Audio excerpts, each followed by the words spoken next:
nagira ndababwire yuko mu wa mbere ibitabo vyatanzwe ari uko umwana wese aronka igitabo ciwe.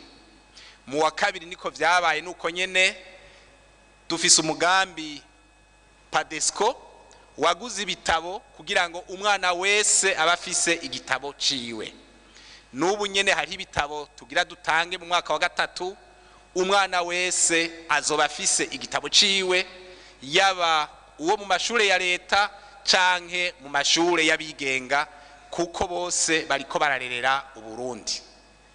Rero mboneho nakaryo ko kwishura babandi babaza ikibazo kijanye n'ibitabo, ndabahumuriza yuko mu Bushikiranganji turi ku kivi, leta ntakwidakora kugira ngo abana bige mu buryo bwiza.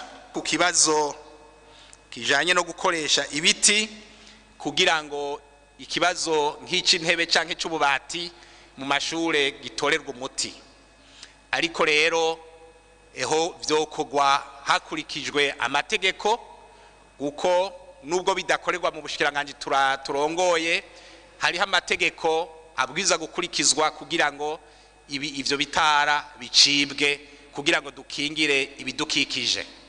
Ari naco gituma ubuyobozi bw'Indero mu ntara canke mu makomine bufadikanije n'abajejwe intwaro babisavye, ubwo burenganzira baraburonka.